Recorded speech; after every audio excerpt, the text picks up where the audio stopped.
Hey, Picks and Parlay family, it's me, Detroit Lenny, here with another episode of the Bet Win Repeat Show. We are here Monday through Friday, 1 o'clock Eastern. We have new handicappers on every day, different ones. We're going to switch them up here in next week as well. Today we got Ross Benjamin and Nick Parsons from the Insider's Room. We also have a contest update that I'm going to go over. We have a winner from last week's contest. We have a update on this week's contest, and month of contest you can find on the Facebook group page, which is this link here. Facebook.com groups/picks and parlay contest. Go there. You can get update on the monthly contest if you're in that as well. I'm your host, Detroit Lenny. In case you don't know, you better ask somebody. No, I'm Detroit Lenny with Picks and Parlays. I'm feeling good today. My knee feels good today. I had surgery on it a couple weeks ago, for those of you that don't know, and then I fell on it over the weekend. My 12-year-old daughter, she's been learning judo.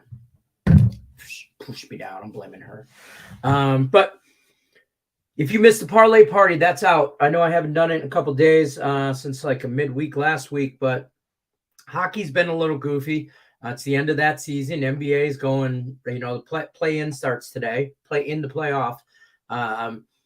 So that starts today. And then baseball, I tread lightly at the beginning of the season. Just tread lightly. Start a little slow. So not a whole lot going on, but today I like a lot. And today, I feel like making some money. So that's what we're going to do. I'm going to say hi to this guy right here, right now. This guy is the guy. I don't know that number. This guy's the guy that's helping grade all the handicap 10 stuff, the monthly contest, whatever you want to call it. I call it everything. We still call it the handicap 10, whatever. And still, we're just going to call it the monthly contest until we think of a better name. Never liked the handicap 10 name. Wasn't a fan of it. No offense to anybody. I just doesn't roll off the tongue. So, the Bet Win Repeat monthly contest. This is what it is. I mean, that is what it is. So why not call it that?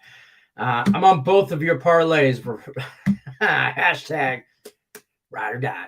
Let's go. How do you feel about the Lions trading away that Buckeye from the secondary? Bye-bye. See ya, Jeff Okuda Matata, whatever. Wasn't a fan of him when they drafted him. He hasn't lived up to potential. I don't like to draft corners that early. He was like number 3 overall or top 5 overall like 2 years ago. I was just reading about it too because I just got the notification like 15 minutes ago. So, they just traded him to Atlanta. Wish him well, considering all the off moves we made this year with signing secondary and upgrading our secondary. Our defense was okay on the front. The back end was horrible, and we definitely upgraded. Like Okuda would have been coming off the bench. He would have been a relief player, in my opinion, kind of taking time so your starters are resting. And for a number 3 overall, he don't want that. We don't want that. It's a win-win. We got a pretty good haul. We got a 5th rounder and something else. I mean, I wish it would have worked out considering you spent the 3rd rounder on him, but I'm not mad about it. Like, it's a high five on the way out, see you down the road kind of thing. If I was an Atlanta Falcon fan, I probably wouldn't care either because you're giving up just a 5th rounder, and he has potential to do well. He's been injury prone, so he's coming off an ACL. That scares me, but he has upside. So if you're Falcons fans, don't hate us for, trading you him. But I think it was a win-win for both. They got it done quickly. He wanted it done. The player, he saw the writing on the wall. You're bringing in all these guys that are better, healthier. You know what I mean? He saw the writing on the wall. He kind of, I don't think he wanted out, but I think he knew he wasn't going to go anywhere really with the Lions. So, we're all about those biting kneecaps, okay? If you ain't a dog, we don't want you. So let's get into the contest update because don't y'all get me started on Lions football. talk for hours on that. We'll be here at dinner time. Contest update. Let me bring it in. Fool. I think it's like that. We'll go that route. Contest update. Bet win repeat weekly contest. Last week's winner took them till Monday, but they got it done. Rodney Molina takes down Jerry Silky Man. Silky Man had the Brewers. That didn't come through. A lot of y'all were on the Brewers yesterday. And then Rodney Molina had the under in Nashville Predators, whoever they played last night in the NHL. So he got that done. Rodney Molina, you know what to do. I've already talked to you. Congratulate him on the Facebook page. He wins the weekly contest, $100 T-shirt, something like that. One or the other. I think it's both, actually. I know it's $100, but I'm pretty sure you get a T-shirt. He responded. I was like, congratulations, winner wear chicken dinner. He's like, just adding it to the resume. I'm like, okay, Rodney Molina, I see you. Adding it to the resume. All right, I see you. All right, so you know what to do. Please email Craig at picksandparlays.net which contest you won, your mailing address so he knows where to send your shirt or hoodie, and the size you want, and then also your PayPal information so he can PayPal you for your contest that you won. These are the people that are still in the contest for this week that started yesterday. We had 72. We're down to 24. It was a bad day for some of y'all. Not that guy from Detroit. Not that guy. Not that guy. And that guy that likes U of M, Tate Great. Not that guy either. But Lance Adams, Daniel Alexander, David Allen, James Boyer, Chris Scott, Dalton Walker, Eugene Robertson, Delco, Marie Lance, Gregory Jones, Troy Cabral, I don't want to mispronounce your name, David Tokarski, Chris Glisson, Danny Daniels, Alan Miles, Jeff Bradley, BJ Dickinson, Alan Fox, Anthony Scavo, Julie Carley, Wilson Whale, Jason Fellers. 24 of you, roughly. That's who's left. You know where to pick. You know what to do. Looking for $100 and a T-shirt. This is where one of these 24 people are going to win that, unless it's me, because I already got the T-shirt and Craig won't give me no money. So there's that. That's that in a nutshell, folks. That's your contest update. If you are on this list, you have to pick until you lose. Every day, one pick, minus 130 or better. Any sport, any prop, any side, any total. Screenshot. Have to have a screenshot. Don't make up no Russian table tennis bull crap. Got to have a screenshot, minus 130, put it on the Facebook page, win yourself $100 and a T-shirt. Everybody's doing it. Ask Rodney Molina. And Jeff Bradley. They ditched it. And I don't know why I'm like this. There we go. Now, without further ado, that's your contest update. Without further ado, we're going to bring in the man, the myth, the legend himself, Ross Benjamin. Hold for applause, Ross. Hold for applause. Always a pleasure, Lenny. What's going on? Not much. I appreciate you stopping by. Had to update everybody on some contest stuff. We got wiped out on some games yesterday, boy. The Brewers took down some people yesterday, but that's okay.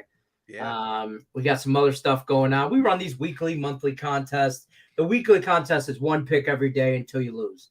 It's kind of like a last man standing kind of thing. Minus 130 juice or better. Anything goes. Props, anything like that. So we just had a contest winner. Took them a whole 7 days to field out weed out the rest of the field, but they got it done. So I'm in it too, Ross. You want to know my pick for today? I saw Detroit Lenny at the top of the list. Do I want to know what? I'm sorry. I want to know my pick yesterday was the Nerfy and the Twins and White Sox, and that's what it is today as well. I'm rolling with it again. That's my contest pick. Nobody wants me to win because if I win, the money rolls over because I can't win the contest. But that's okay. Everybody, they all want to gang up against me, Ross. Tell them what you got going on. The big kahuna doesn't want to pay you, huh? Nah, he is. Anyway, Lenny, I had a tough weekend in baseball. I mean, everybody talks about bad beats. Well, I had 3 of them. I mean, I had the Giants on Saturday, Lenny, 5-2 lead going in the bottom of the top of the 8th against Kansas City, and we lose that game 6-5. Sunday, the Angels 6-0 lead against Toronto going into the 7th. They fall behind 10-7. They scored 3 in the bottom of the 9th inning to tie the game, which I thought was giving me a second life, and then they lose 12-11 in extra innings. Ohtani leaves the bases loaded with 2 outs. And then what was the other one? I lost a 3-1 lead in the Seattle-Cleveland. I had Seattle 3-1 lead going into the bottom of the 9th and lose a game in extra innings 7-6. So, I mean, we beat on our chest if we win. And things happen when we lose. So up, down, all around. Yeah. And I also went down with Milwaukee yesterday. So it's been a bad run for me over the last 4 days. So it happens to the best of us. Yes, absolutely. Is there anybody, Ross, I wanted to ask you about, speaking of baseball, is there anybody so far? I know we're like infant stages of the season. I mean, is there anybody that really, I don't even know if you want to answer it, like, because it's way too early to start talking about anybody that really is jumping off the page that you're surprised at their start, or a team on the flip side of that you're really surprised by the bad start that they've had. Is there either team either way? Well, I'm going to answer this in a different manner than what you asked it, and I hope you don't mind in that regard. But it's along the same lines, Lenny. Tampa Bay start 10-0. Right. Are they as good as their record right now? Absolutely not. Look who they beat. Washington, Detroit, and I believe Kansas City, if I'm not mistaken. Yep. Three teams that aren't very good. So now I don't know if you want to say they step up in class against Boston starting tonight, but at least Boston's a little better than what they've faced so far. So don't be quick to judge and award Tampa Bay a playoff spot already or an AL East crown, because when the level of competition steps up, we'll see how they fare. Now, that's not to say they're not going to do good, but buyer beware. You know what I mean? Right. Exactly. On the other side of the coin, I would say the Cardinals right now, their start's very disappointing. They've lost 6 of their last 7. I faded them last night at Colorado and caught Colorado at plus 131. So I'm not so sure that NL Central, Lenny, try to pick a winner out of there. Weird. It's just a weird. I thought the Cardinals by default, right? You know what I mean? That's fair. Yeah. Yeah. I mean, look at the other 3 teams in the division, I guess, and then Milwaukee, I guess, is the class of the Central. But to me, despite the record right now, I just not overly enthralled with them because they go in the tank offensively too much, It depends too much on winning low-scoring games. And you have to learn to win both ways. And we'll see how it all pans out. So. That's fair. And you know what? I agree with you on the Tampa because, like, I'm on Tampa run line today against Boston. Okay, I'm on -1.5, took the run line. But it's strictly because, and I thought of that. I remember when I was handicapping it this morning, I was looking at it and going, Boston's at 10-0. Don't get caught up in that 10-0 stuff. Don't do that. And then but when I was looking at Boston's, I don't believe in Boston a whole lot this year. They're 5-5. They're 5-5 playing bad teams. Like, they are better than the class, like you mentioned, who Tampa Bay's played Kansas City. Not much, like that. Not much. They're better, but not much. You know what I mean? Yes. So I'm on. That being said, I'm on the Rays. I'm on Toronto today on the run line too. That's my 2 teams. Well, Alek Manoah's one hell of a pitcher. He had a rough season debut, but he bounced back nicely in his last outing. I think he pitched 7 innings of scoreless baseball. So anytime you can get Toronto with Manoah and you don't have to lay an absorbent figure on the run line, then it's a good value to me. And out of all the pitchers that the Tigers have going against Toronto today, Matt Manning might be my favorite. Yeah. And I don't mind that kid at all. I think he's like Casey Mize and him could be the future, but God knows whenever they can both stay healthy at the same time, that's a thing, that helps. I like Matt Manning, but once you get to that Tigers bullpen, you might as well have me and Ross. And exactly. I'm not lying. Like, Ross, I'll be your setup man anytime you want. You come in as a closer. But I'm telling you right now, neither one of us are running out from the bullpen. We're going to need the cart. Okay. But that's about the Tigers bullpen right there, folks. Tate sums it up real good. White Sox good, Tigers bad. Tate, you don't need to pile on Tate. Well, I mean, tell us something we don't know. I mean, Yeah. I don't know about the White Sox being good either, but I think Tigers. they take that division by default. Hey, buddy, how about my Sabres? Still hanging on. They're still alive. You know, Tim Earl.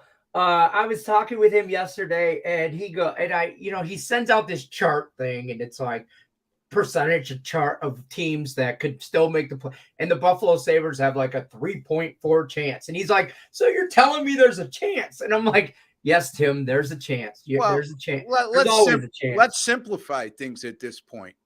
They're in it. If you want to err on the side of optimism, if you're a Sabres fan or just somebody who wants to see somebody new in the playoffs, the Sabres play at New Jersey tonight. That is not. They just beat the Rangers last night in a shootout, emotional game. They're a huge dog tonight at New Jersey, who has a lot to play for. I think they're 1 point behind Carolina in the Metro standings right now, and only 1 point above the Rangers. But think about right in the middle. Yeah, but think about this, okay? In terms of the Sabres playoff chances, and I'm sorry, I sound like a homer here, but I think it's interesting. Okay. If indeed they could pull an upset tonight and win at New Jersey, and look, this is a Sabres team that's gone 7-1-1 in their last 9, and they're excellent. I mean, excellent on the road. If you look at the road record, they're like 12 games over 500 on the road. If they happen to pull this off tonight, Lenny, and it's a big if, right? But Florida only has 1 game left, and that's against Carolina. And Carolina's playing for a lot right now, so they're not going to. A lot going on in that East. The East. Florida doesn't beat Carolina. The Sabres win tonight. Their last 2 games are at home against Ottawa, and they close out at Columbus. So the probability's still low, Lenny. But you know what I mean. It's I'd rather have some hope than none at all at this juncture, and it's. And from being a Detroit Lion and Tiger fan, anytime you could be talking about your team in contention for a playoff spot in the last week of the regular season, it's a good thing. I made it to the second week. Last week we were almost. Week we were still in it, and just mathematically we're eliminated. But here's the wild card in the East, folks. And for those that are not paying attention, Florida Panthers 92 points with 1 game left. The Islanders with 1 game left, 91 points. Those are your 2 wild card teams if the season ended right now.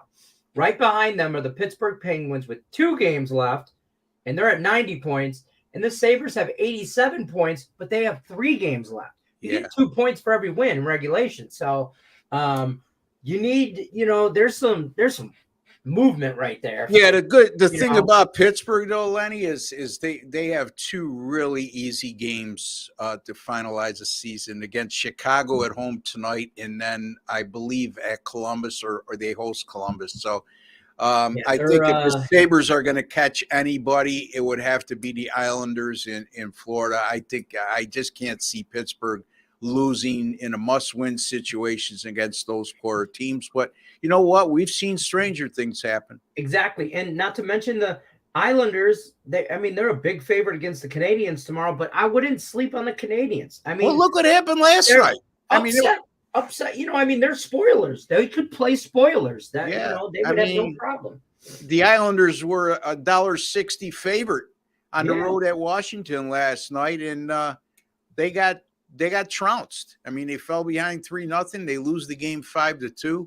So, the Islanders are one of those teams, Lenny. If you can get the lead on them, which is easier said than done, they're not as effective in the team. But if they get the lead on you, they could really stranglehold you with the lead. The most boring team in hockey in my opinion. They have no problem winning the game 1-0. Yeah, they have no problem doing that. If they get up a goal or 2, they're good at what they do, right? Yeah, they just kind of strangle you with their defense. Very good team.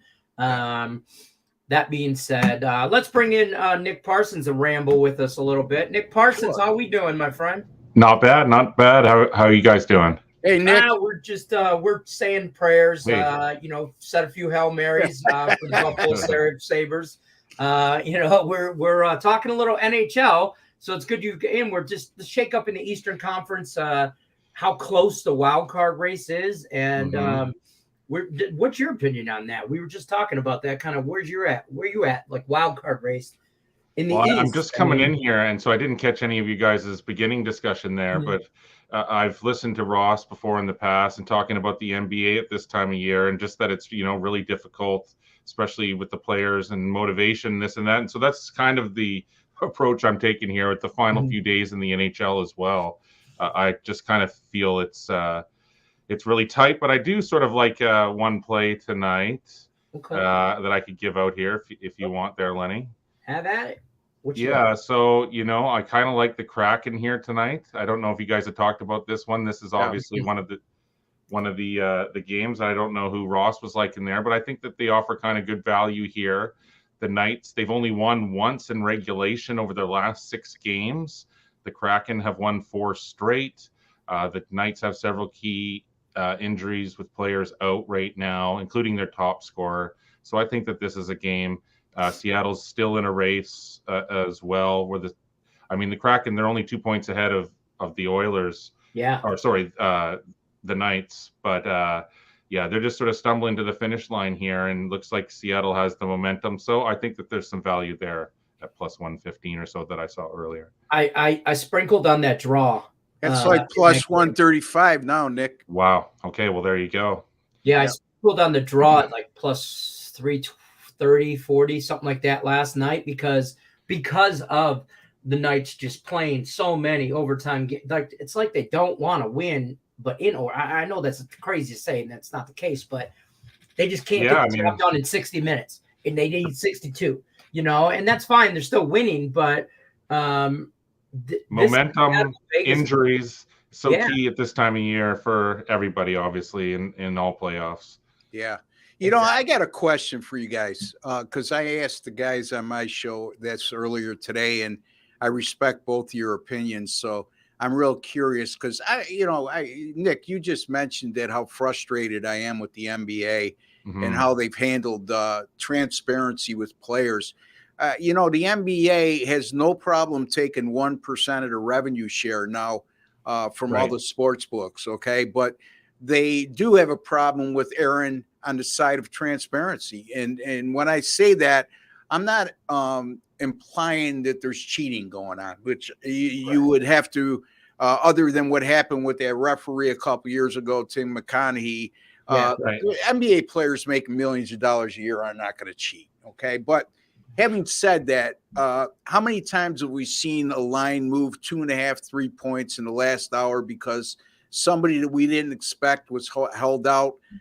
This whole thing with load management, there's got to be something. I mean, mandatory transparency for sure. I mean, if they're taking a cut, as you say, then Right. Yeah, I don't know what the specific answer is, and maybe one of you guys have it, but you go to the commissioner, he should be the guy who's outspoken about this, but think about this, the NBA and the sports books, the NBA is getting 1% of the revenue, and the sports books could care less if NBA teams are being transparent or not, because it works to their advantage and works to their advantage in a big way. Yeah. So what do you guys think? I mean, is there any way to even address this, or any ideas either one of you have in terms of how this could be handled going forward? Some sort of watchdog or something, but it just sort of wouldn't work in this case. You know what I mean? I mean, it just the NBA would have to recognize that the culture, the revenue is significant, and that people are taking this seriously. I mean, life and death. This is lots of money involved here, and so that they would have to just sort of come to this decision, take it seriously, and become more transparent is the only way I can see it ever, because otherwise, as you say, it just benefits the books here moving forward and not the bettors. I was going to say, to your point, yes. I mean, it definitely benefits sports books don't care. The NBA doesn't care because they're all making money, right? So the only way for us, in my mind, for us to have some kind of change is to affect their money.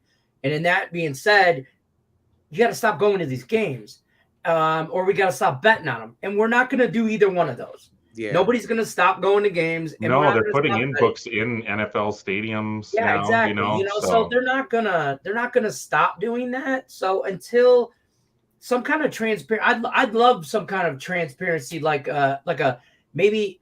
See, it's hard because even though I go down the road in my head, I automatically think that's not a good idea. Yeah, when are they going to cater to the better? Right, Ross? Yeah, when are they going to cater to that? And how about the fan that's paying hundreds of dollars?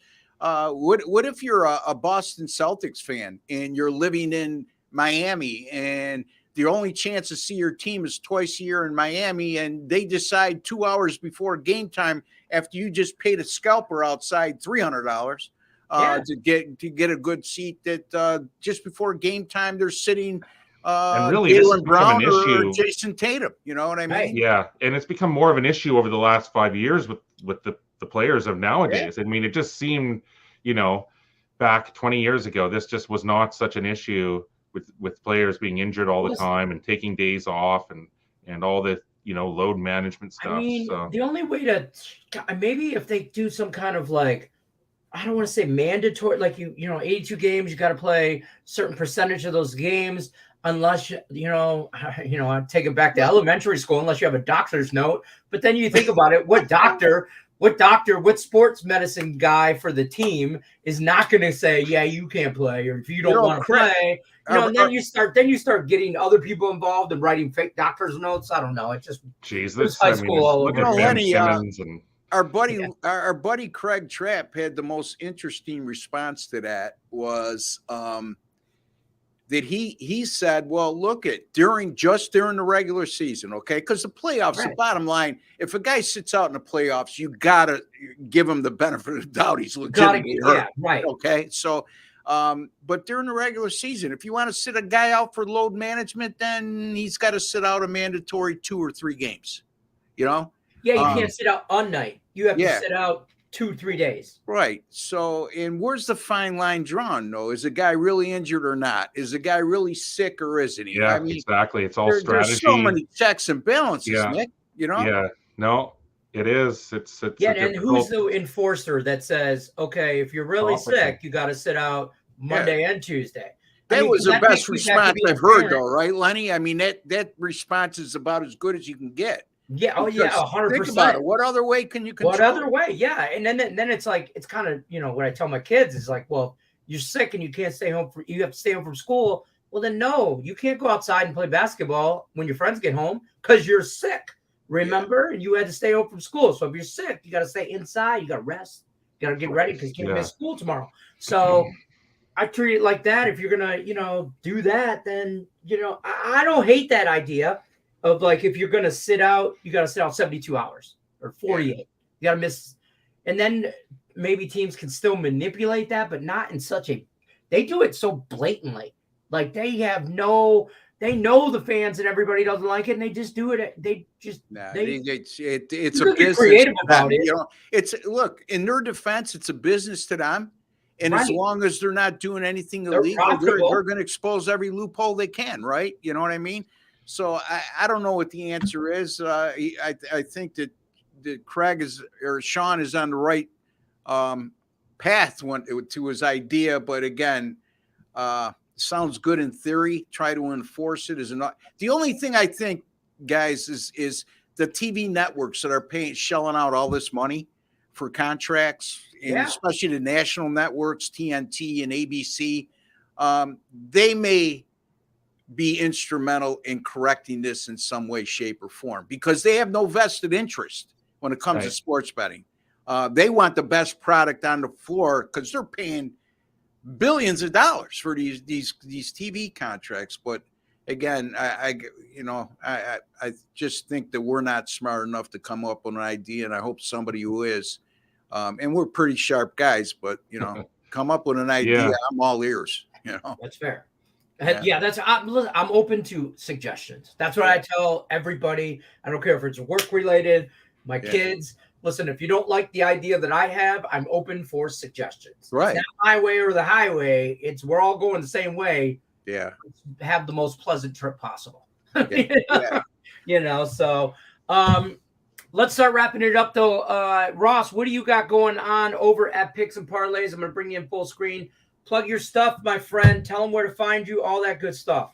All right, you can find me right at picksandparleys.net. And right now I have 3 NBA picks up for tonight. They're all in one package. So $60, you're guaranteed that if you don't win, you get your money back. So I got 2 winning totals, both totals, I should say, in each game. And also I have a winning side in the Atlanta and Miami game as well. So I can't tell you how refreshed I am to cover the NBA now that I know that we're going to play the right way, right? And we know players are going to play unless they're on their deathbed kind of thing. And I know that's a little extreme, but you guys know exactly what I'm saying, and a lot of the viewers out there do as well. NHL playoffs will be starting next week. I don't dabble into it in the regular season, but I do during the playoffs. Excellent NHL record since 2010. Over $40,000 for dime bettors I've made. And Major League Baseball, even though I just told you about my tough weekend, one of my favorite sports to handicap, Major League Baseball, have stuff on a daily basis. Nothing for today, but going forward, you'll get a lot of MLB picks from me as well. Awesome. Appreciate that. Nick Parsons, what you got going on, my friend? Well, just as Ross outlined there, now that the NBA playoffs are here, just loving that. Of course, I'm coming off another strong regular season, and that carries over from a really great season from last year. You can check out all of my records over at picksandparlays.net. You guys got to check out those leaderboards, and they're really cool. You can check out all the different handicappers records. Ross is all over those things as well. And so, yeah, really big games tonight. I'm coming off a 2-0-1 start to the week, and so we'll look to keep things rolling this week, Lenny. Awesome sauce. Awesome, guys. Don't forget to like, subscribe, share, ring the bell for notifications. Never miss anything from Picks and Parlays, any of our live content. When you're over looking at picksandparlays.net for either one of these 2 premium handicappers, use the promo code MLB. That'll save you 20% off the entire site. Don't forget, scrolling at the bottom is the new Picks and Parlay app. It's available on all the platforms, Android, Apple, whatever you got. Download it. It's free. When you download it, you sign up. You just create yourself a little username. And then I think Craig Trapp sends you 1 free VIP play for 5 days, maybe 7. He won't give you a T-shirt, but he's giving everybody else a VIP play. VIP plays. I can't get a T-shirt. Oh, man. Gee, you need a union, Lenny. Yeah. But yeah, so definitely download the app, folks. And there's more stuff coming. The consensus report, more cappers will be on there. It's a very work in progress. It's new. So, we're building it up though. Notifications, pretty soon you'll be able to see the leaderboards on there. That's the next step of the app that Nick Parsons was talking about. I love that about us. The leaderboards, you go to picksandparlays.net. You could search by sport. 30 days, 7 days, yesterday, whatever you want to arrange it by, you could see who's hot and who's not. And that's just is what it is. So MLB promo code, save 20% off the entire website. Until then, we'll see you guys tomorrow. Ross Benjamin, always a pleasure. Nick Parsons, my friend, I appreciate you guys both stopping by. I look forward to Tuesdays with these 2 crazy fools. We'll see you guys next week. Good luck unless you're against us.